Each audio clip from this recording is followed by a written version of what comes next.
ఈరోజు భాస్కరరాయల వారి యొక్క జీవితం గురించి మీకు 4 మాటలు విజ్ఞాపన చేస్తూ, వారి జీవితంలోనే అత్యద్భుతమైనటువంటి ఘట్టం మహాచతుషష్టి కోటి యోగిని గణసేవిత అన్న నామానికి సాక్షాత్తుగా ఆ యోగిని దేవతలందరూ ఆకాశంలో ప్రత్యక్షమై వారి గురించి వారు చెప్పుకున్నటువంటి సందర్భం గురించి మీకు విజ్ఞాపన చేసి ఉన్నాను. మొట్టమొదటి నామమైనటువంటి శ్రీమాత అన్న నామం గురించి 4 మాటలు మీతో నేను పలికి ఉన్నాను. శ్రీమాత అన్న దాని గురించి విపులంగా కొంతవరకు నిన్న చెప్పి ఉన్నమాట వాస్తవమే.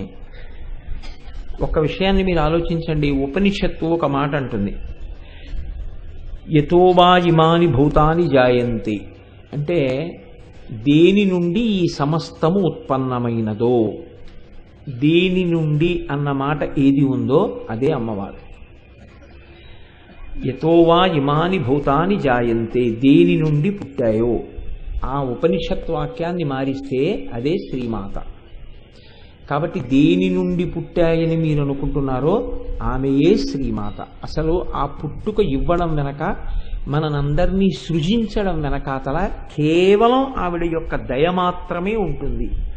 అందుకే నిన్నటి రోజున అది ఆంగ్ల భాషలో ఉన్నప్పటికీ నేను ఒక విషయాన్ని ప్రస్తావన చేస్తూ పూర్తి చేయడం జరిగింది. మర్చెంట్ ఆఫ్ వెనీస్ అన్న నాటకంలో విలియం షేక్స్పియర్ అంటాడు ఆ మాటలు, the quality of mercy is not strained, it is twice blessed, it blesses him that gives and him that takes. ఒక్క అమ్మ విషయంలో మాత్రం ఈ దయ అనేటటువంటిది ఇచ్చి అమ్మ కృతార్థురాలైంది, పుచ్చుకుని మనం కృతార్థులమయ్యాం. అసలు ఆ అమ్మ యొక్క వైశిష్ట్యం ఆ శ్రీమాత అనబడేటటువంటి నామంతో ఆ జగదంబ యొక్క స్తుతి అందులో ఎలా ఉన్నది అన్న విషయం గురించి విజ్ఞాపన చేసి ఉన్నాను. ఈ నామములకు సంబంధించిన విషయం కాబట్టి ఒక్కసారి నిన్నటి విషయాన్ని ప్రస్తావన చేసి వాటి నామని చెప్తున్నాను. 2వ నామంలో శ్రీ మహారాజ్ఞి అని పిలిచారు అమ్మవారిని. శ్రీ మహారాజ్ఞి ఈ మాట కొంచెం మీరు జాగ్రత్తగా పరిశీలించవలసి ఉంటుంది. ఎందుకంటే మహారాజు అన్న మాట మనం వింటూ ఉంటాం. మహారాజు అనగానే పరిపాలనాధికారము కలిగినటువంటి వాడు. ఆయన తలుచుకుంటే ఏదైనా చెయ్యగలడు. ఎందుచేత ఎంత తప్పు చేసిన వాణ్ణి క్షమించగలడు. ఆయన తలుచుకుంటే, ఆయన ఆగ్రహిస్తే ఎంతటి శిక్ష అయినా వెయ్యగలడు. కాబట్టి క్షమించగలిగినటువంటి శక్తి, శిక్షించగలిగిన శక్తి, పరిపాలించగలిగిన శక్తి ఎల్లవేళలా ఆయన యందే ఉంటాయి. అందరినీ పరిపాలించేటటువంటి వాడు, అందరినీ నిలబెట్టేటటువంటి వాడెవరో ఆయనని ప్రభువు, పరిపాలకుడు, మహారాజు అని పిలుస్తాం. ఇక్కడ అమ్మవారిని మహారాజ్ఞి అన్నారు. అంటే అమ్మని స్త్రీవాచకంతో చెప్తున్నారు కనుక ఆమె పరిపాలకురాలిగా ఉన్నది. బ్రహ్మమై తానే పరిపాలన నిర్వహణ చేయుచున్నది. అమ్మవారు పరిపాలన చేయుచున్నది అన్నప్పుడు ఇది కూడా ఒక ఉపనిషత్వాక్యంలోంచి వచ్చినటువంటి మాటే. ఎందుకంటే ఏన జాతాని జీవంతి, ఈ పుట్టినవన్నీ దేని వలన బతుకుతున్నాయో, దేని వలన బతుకుతున్నాయో అంటే పరిపాలించినటువంటి ఆ తల్లి యొక్క వైభవం. ఆమె పరిపాలన చేస్తే వీళ్ళందరూ బ్రతికి ఉన్నారు. కాబట్టి ఎవరు పరిపాలన చేయుచున్నారో వారు శ్రీ మహారాజ్ఞి. ఇక్కడ పరిపాలన చేసేటటువంటి మహారాజ్ఞికి ఒక లక్షణం ఉంటుంది. మహారాజుకి మీరు ఎవరనండి, మహారాజనండి, మహారాజ్ఞి అనండి, ఇక్కడ మహారాజ్ఞి సంబంధంగా మనం మాట్లాడుతున్నాం కాబట్టి ప్రధానమైన లక్షణం ఒకటి ఉంటుంది. పాలితులు, పాలకులు. పాలితులు అంటే పరిపాలించబడేటటువంటి వారు, పాలకులు అంటే పరిపాలించుచున్నవారు. పాలించేటటువంటి వారు చాలా గొప్పవారు అని ఎలా తెలుస్తుంది అంటే, ఎవరి యందు ఏ విభూతి ప్రకటనముగా ఉన్నదో ఆ విభూతి వారి యందు బాగా ప్రకాశించడానికి కావలసినటువంటి స్థితిని ఏర్పాటు చేసిన వాడు ప్రభువై ఉంటాడు. ఒక కృష్ణదేవరాయల వారిని తలుచుకుంటే చాలా గొప్ప ప్రభు అండి. సాహితీ సమరాంగణ సార్వభౌముడు, లలిత కళాప్రియుడు, కవి పండిత పోషకుడు, విద్వత్కవి, ఇన్ని విశేషణాలతో ఎందుకు పిలుస్తాం అంటే అష్టదిగ్గజాలని ఏర్పాటు చేశాడు, అలాగే శిల్పుల్ని పోషించాడు, ప్రజల్ని పాలించాడు, అమాయకులను రక్షించాడు, నేరస్తుల్ని దండించాడు. ఎవరిని ఎలా పరిపాలించాలో అలా పరిపాలిస్తారు. మహారాజ్ఞి శబ్దము చేత ఒక విషయం తెలుస్తుంది మీకు. పరిపాలన చేసేటటువంటి వారు కేవలం సంక్షేమం కోసం మాత్రమే పరిపాలన చెయ్యరు. మీరు కొంచెం జాగ్రత్తగా గమనించండి. ప్రభుత్వం ఏం చేస్తుందండి అని మీరు అడిగారు అనుకోండి, ప్రభుత్వం ఆసుపత్రులు కట్టిస్తుంది, ప్రభుత్వం పాఠశాలలు కట్టిస్తుంది, కళాశాలలు కట్టిస్తుంది, గ్రంథాలయాలు కట్టిస్తుంది, కారాగారాలు కట్టిస్తుంది. కారాగారాలు ఎందుకండి కట్టించడం అంటే? ఎవరిని ఉద్ధరించాలో, ఎవరిని వృద్ధిలోకి తీసుకురావాలో, ఎవరు సన్మార్గంలో ఉన్నారో వాళ్ళని పోషిస్తుంది సంక్షేమ కార్యక్రమంతో. ఎవరు దీనికి అడ్డు తగులుతున్నారో, ఎవరు ధర్మమునకు అడ్డంగా నిలబడ్డారో వాళ్ళని శిక్ష వెయ్యాలి. అందుకని కారాగారములను కూడా ప్రభుత్వమే నిర్వహిస్తుంది. అంతేకాని అదేమిటంటే కారాగారాలు ప్రభుత్వం నిర్వహించడం ఏమిటంటే, ఆసుపత్రులు, గ్రంథాలయాలు, పాఠశాలలు, వసతి గృహాలు ఇలాంటివి ఏర్పాటు చేస్తే చాలదా అంటే చాలదు. పరిపాలన అంతర్భాగం కారాగారం కూడా. అందుకే కారాగారం ఎందుకు పెట్టాలి అంటే, కారాగారం కూడా దయతోనే పెడతారు. అయ్యో వీడు బయట ఉంటే ఇలా పాడైపోతున్నాడు, వీడికి ఒకసారి ఈ కష్టాన్ని రుచి చూపిస్తే వీడి జీవిత పథాన్ని మార్చుకుంటాడు అని కృష్ణుడంతటి వాడిని కట్టి కొట్టేస్తానంది యశోద. ఎందుకని? లాలనమున బహుదోషము లూలిం ప్రాపించు తాడనోపాయములన్ చాలగుణంబులు కలుగును తాడనంబె బాలురకును పథ్యంబరయన్నది. పిల్లల్ని లాలిస్తే, ముద్దు చేస్తే వాళ్ళ అల్లరి ఎక్కువైపోతుంది. అందుకని 2 దెబ్బలు కొడతాను దారిలోకి వస్తాడని. అదృష్టం కొట్టలేదు, కట్టేసిందంతే. కాబట్టి ప్రభుత్వం కూడా ఏం చేస్తుంది? కొడుతుంది. కొట్టడం అంటే శిక్ష వేస్తుంది. శిక్ష వేయడం అంటే కారాగారంలో పెడుతుంది. కారాగారంలో ఎందుకు పెడుతుంది అంటే వాళ్ళలో మార్పు తీసుకురావడం కోసం. కొంతమందిని ఇక నువ్వు అసలు శరీరంతో ఉన్నంత కాలం బయటికి రావద్దంటుంది. ఎందుకని? వాడు వస్తే వాడికి ప్రమాదం, బయట ఉన్న వాళ్ళకి ప్రమాదం. వాడు మనుష్య శరీరంలో ఉన్నాడు కానీ చాలా ప్రమాదకరమైన పోకడతో ఉన్నాడు అని గుర్తిస్తే ఇక వాడి జీవితం అంతా కారాగారంలోనే ఉంచుతుంది. ఇలా ఎందుకు చేస్తుంది ప్రభుత్వము అంటే, అలా చెయ్యకపోతే మిగిలిన వాళ్ళకి ఉపద్రవం వస్తుంది కాబట్టి శిక్ష కూడా వేస్తుంది. ఈ శిక్ష వెయ్యడంలో కూడా ప్రభుత్వం దయతోనే ఉంటుంది. అలాగే అమ్మవారు కూడా మహారాజ్ఞి.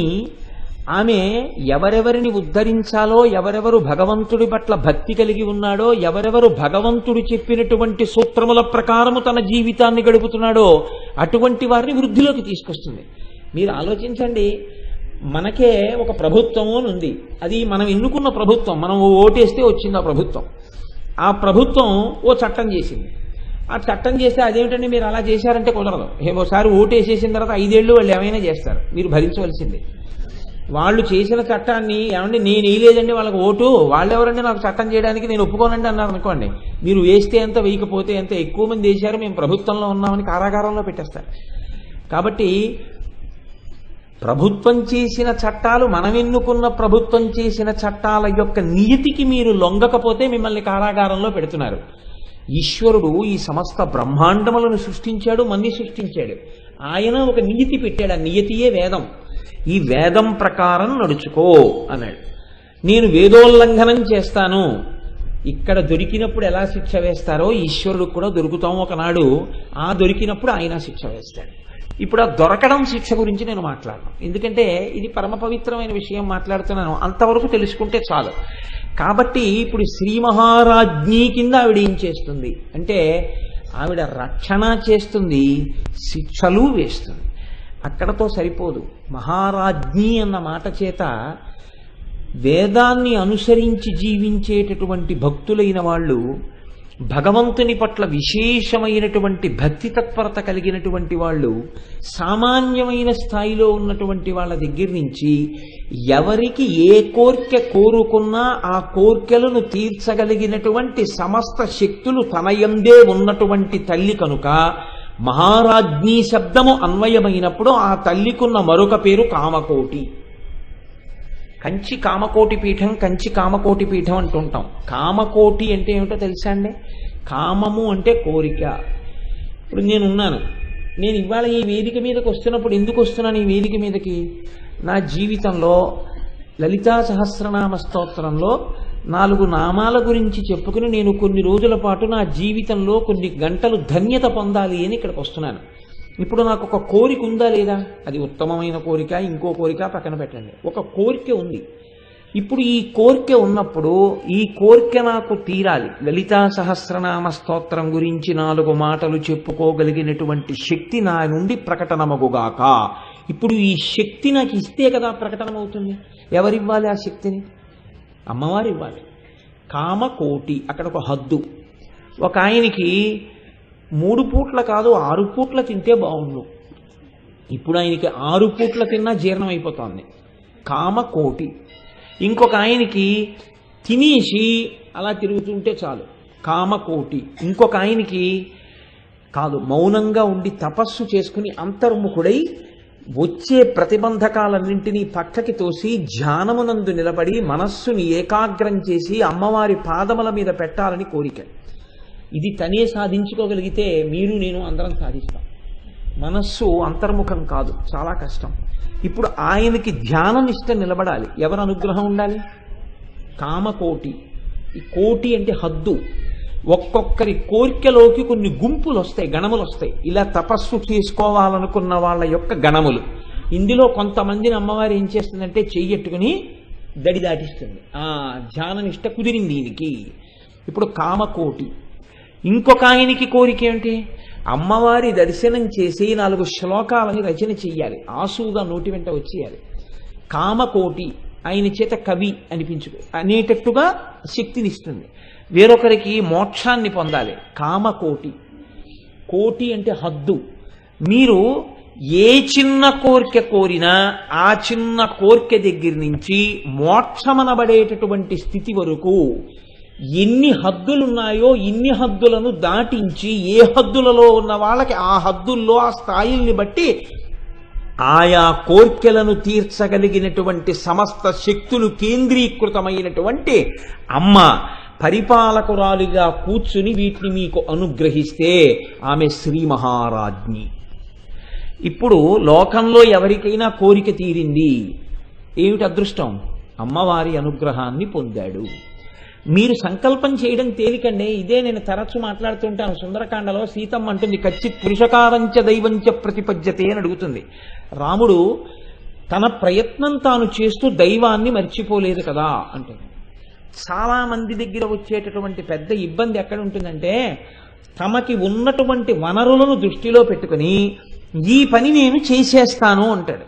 ఈ పని అయిపోతుందండి, నేను నాకు అవ్వకపోవడం ఏమిటి అంటాడు. అప్పుడు అమ్మవారు ఏమంటుందంటే, ఓ ఇవన్నీ నీకు ఉన్నాయని కదా అయిపోతుంది అంటున్నావు, ఇవన్నీ ఉండి కూడా ఎందుకు అవ్వదో కూడా నేను చూపిస్తానని ఒకసారి చూపిస్తే ఇప్పుడు ఏమంటాడంటే, కచ్చిత్ పురుషకారంచ దైవంచ అంటే నా సంకల్పం వల్ల అవదు, ఇంకొక కంటికి కనపడని అద్వితీయ శక్తి ఒకటి ఉంది, ఆవిడ అనుగ్రహం కూడా కలిసి రావాలి, కలిసి వస్తే నడుస్తుంది తప్ప లేకపోతే నడవదు అంటాడు. ఇప్పుడు ఇది ఇలా నిలబడడం వెనకాతల అమ్మవారి అనుగ్రహం తోడయిందా? ఆ కోటి దాటుతూ ఉంటాడు, కామకోటి దాటుతూ ఉంటాడు. దాటి చిట్ట చివరికి ఏ స్థితి కడతాడు? ఆవిడే తానవుతాడు. అదే మోక్షం అంటే.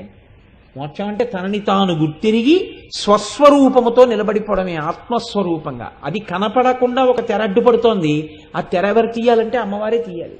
తీసేస్తే తన నిజస్వరూపం తనకి తెలిసిపోతుంది. అలా తెలిసిపోయిన నాడు తాను నిజస్వరూపంతో జ్ఞానిగా ఆత్మస్వరూపిగా తాను ఇక్కడే మోక్షాన్ని పొందడానికి కావలసినటువంటి స్థితిని, ఆ జ్ఞానాన్ని, ఆ శక్తిని ఎవరి వలన కృప చేయబడుతుంది అంటే అమ్మవారి వలన కృప చేయబడుతుంది. కాబట్టి ఆవిడ శ్రీ మహారాజ్ఞి.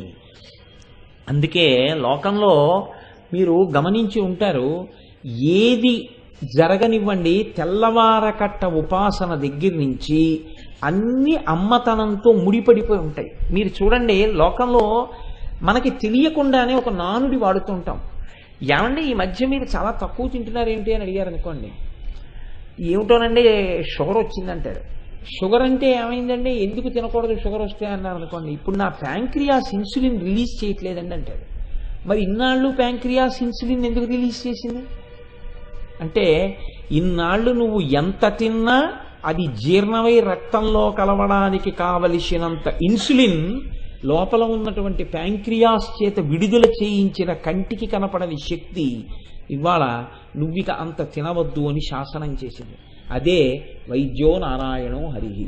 డాక్టర్ గారు అంటారు, మీరు అన్నం ఎక్కువ తినకండి, ఇన్నాళ్ళు అన్నంలో కూర కలుపుకున్నారు, ఇప్పుడు కూరలో అన్నం కలుపుకోండి అంటారు. కాబట్టి ఇప్పుడు ఏమైంది? అందుకే ఏమండి మీరు ఈ మధ్య గుళ్ళోకి రావట్లేదేమండి అన్నారు అనుకోండి, మోకాళ్ళలో శక్తి తగ్గిపోయిందండి అంటారు, శక్తి క్షీణించింది అంటారు. ఏమండి ఈ మధ్య మీరు ఎక్కువగా ఈ పూర్వం తిరుగుతుండేవారు, ఇప్పుడు ఎక్కడ తిరగట్లేదేమి అంటే, పూర్వంలా శక్తి ఎక్కడ ఉందండి, ఇప్పుడు శక్తి క్షీణించిపోయిందంటే. దేని గురించి మీరు మాట్లాడండి, ఆ శక్తి తగ్గిపోయిందంటారు. మీరు లోకంలో ఒక మాట వినుంటారు, మనకి తెలిసి తెలియక కూడా అదే మాట్లాడుతుంటాం మనం. పవర్ పోయిందంటాం. పవర్ పోయిందంటే చూడండి, ఇన్ని ఉంటాయి, ఇన్ని లైట్లు ఉంటాయి, మైకులు ఉంటాయి, ఫ్యాన్లు ఉంటాయి, ఇన్ని ఉంటాయి. పవర్ పోయిందనుకోండి, ఈ మైకు వినపడేటట్టు చేయదు, ఆ లైటు వెలగదు, ఆ ఫ్యాను తిరగదు. నేను ఇక్కడే ఉంటాను చెప్తూనే ఉంటాను, మీకు ఏమిటి ప్రయోజనం? అటు వాళ్ళకి వినపడదు. అంటే కంటికి కనపడని పవర్ ఒకటి ఉంది. ఆ పవర్ ఏం చేస్తోందంటే, శక్తి ఏం చేస్తోందంటే నా భావనని వాక్కులుగా మార్చేస్తోంది. ఈ వాక్కులు నా చేత పలికేటట్టు చేసి ఒక క్రమంలో వచ్చేటట్టుగా, అవతల వారికి అర్థం అవ్వాలి కాబట్టి ఒక క్రమంలో వచ్చేటట్టు, ఒక ఆలోచన ఇంకో ఆలోచన చేత విసిరివేయబడకుండా రక్షణ చేస్తూ ఒక క్రమంలో వాక్కులను ఇస్తోంది. ఆ వాక్కులు పైకి వచ్చేటప్పుడు ఉచ్చారణ యందు దోషం లేకుండా కాపాడుతోంది. ఇది చక్కగా మీ అందరూ కూర్చుని అత్యంత శ్రద్ధాళువులై వినేటట్టుగా మీ మనస్సుని అక్కడ నిలబడేటట్టు చేస్తోంది. ఈ చెవులతో మీరు వింటున్నప్పుడు నాలో ఉన్న భావము మీలో ఉన్న భావముగా మారిపోతోంది. చివరికి సభాపతిభ్యశ్చవో నమో నమో, సభాపతి భావమే సభ యొక్క భావముగా మారిపోతుంది. దీనికి అంతటికి వెనక ఏదుంది? శక్తియే ఉంది. ఆవిడ పరిపాలిస్తోంది సభనంతటిని. కాబట్టి శ్రీ మహారాజ్ఞి, మీరు ఆ కోణంలో చూడడం మీకు అలవాటవ్వాలి తప్ప ప్రతి క్షణం మీకు ఆవిడ పరిపాలన కనపడుతూనే ఉంటుంది, ప్రతి క్షణం. ఇది శ్రీ మహారాజ్ఞీ తత్వం అయితే ఆవిడ లోకాన్నంతటినీ కూడా కాపాడుతోంది. మనం జరుగుతున్న ఒక విషయాన్ని కనిపెట్టి ఇలా జరుగుతోందంటాం తప్ప ఇలా జరగడానికి హేతువుని మాట్లాడిన వాడు ఋషి, జరుగుతున్న దాన్ని చెప్పినవాడు విజ్ఞాన శాస్త్రవేత్త. వాళ్ళిద్దరి మధ్య ఏమీ అభిప్రాయ భేదం కానీ వాళ్ళిద్దరి మధ్య తగు కానీ ఏమి ఉండవు. పరిణతి పొందినటువంటి విజ్ఞాన శాస్త్రవేత్త ఋషికి నమస్కారం చేస్తాడు. ఎందుకు నమస్కారం చేస్తాడంటే, ఋషి ఏం చెప్పాడో దాన్ని నేను ప్రయోగంతో తెలుసుకోగలిగాను అంటాడు. తెలిసి తెలియని వాళ్ళైతే సైన్స్కి ఋషికి ఏమైనా ఇబ్బంది ఉంది, ఇద్దరు దెబ్బలాడుకుంటారంటారేమో, కానీ అలా ఏం ఉండదు లోకంలో. మీరు ఒక్క సత్యాన్ని ప్రయత్నం చేయండి. సనాతన ధర్మంలో వేదం అంది, సమస్త భూతముల యందు ఈశ్వరుడు ఉన్నాడు, షడ్వికారములు పొందుతున్న ప్రతి ప్రాణి యందు జీవమున్నది అంది. మొక్కలలో ప్రాణమున్నది. మొక్కలని తీసుకెళ్ళి పక్కన ఏదైనా భయంకరంగా అరిచేటటువంటి ఒక జంతువు యొక్క అరుపులు వినపడితే ఆ అరుపులకి మొక్కలు ప్రతిస్పందిస్తాయని జగదీష్ చంద్రబోస్ కనిపెట్టారు. ఆయన ఒక తీగకి ఒక రకమైన పరికరాన్ని అమర్చాడు. ప్రశాంతంగా ఉందనుకోండి, తీగ హాయిగా ఉంటుంది. అది చేసేటటువంటి శబ్దం, దాని నుంచి వచ్చే ప్రకంపనలు ఒక స్థాయిలో ఉంటాయి. ఇప్పుడు మీరు ఆ సన్నజాజి తీగ పక్కకి ఒక కుక్కని తీసుకెళ్ళి ఆ పాదు గుంజకేసి కట్టి కర్ర పెట్టి కొడుతున్నారనుకోండి, అది మొయ్యో మొయ్యో మొయ్యో నరుస్తోంది అనుకోండి, ఈ కుక్క యొక్క అరుపులు వింటున్నటువంటి సన్నజాజి తీగ నుండి వచ్చేటటువంటి ప్రకంపనలు మారిపోతాయి. ఇది జగదీష్ చంద్రబోస్ తరువాతి కాలంలో ఒకానొక ప్రయోగ సమయంలో ఆయన మాట్లాడాడు. ఇప్పుడు జగదీష్ చంద్రబోస్ ఋషి చెప్పిన వాక్యాన్ని తిరస్కరించాడా, ఋషి చెప్పిన దాన్ని ప్రయోగ రూపంలో చూపించాడా? చూపించాడు. అందుకని ఋషికి విజ్ఞాన శాస్త్రవేత్తకి ఎక్కడ ఇబ్బంది ఉండదు. కానీ ఆ తల్లి గొప్ప, మన ఋషులు ఏం చేశారంటే విశ్వాసం మీద ఆధారపడ్డారు. పెద్దలు ఒక మాట చెప్తే ఇలా ఎందుకు చెప్పాలి అని పెద్దల్ని నిలదీయడం ఉండదు. పెద్దలు చెప్పారంటే వినడమే. అందుకే ఋషి ప్రోక్తములంటే నమ్మి ఆచరించడమే. ఋషులు చెప్పారు, దీన్నంతటినీ పరిపాలించేటటువంటి తల్లి ఒకటి ఉంది, ఒక శక్తి ఉంది. ఆ శక్తి లేకపోతే అసలు బతుకు లేదు అన్నారు. శక్తి ఉంటే ఏమిటి మీరు ఎప్పుడు గమనించవలసినటువంటి రహస్యం ఒకటి ఉంటుంది తత్వంలో. శక్తి అన్న మాట నేను ఎప్పుడు వాడినా, నేను కాదు ఎప్పుడు ఎవరు వాడినా మీరు ఒకటి జ్ఞాపకం పెట్టుకోండి, అది కదులుతోందని గుర్తు. కదలలేదు అనుకోండి, అది శక్తి కాదు.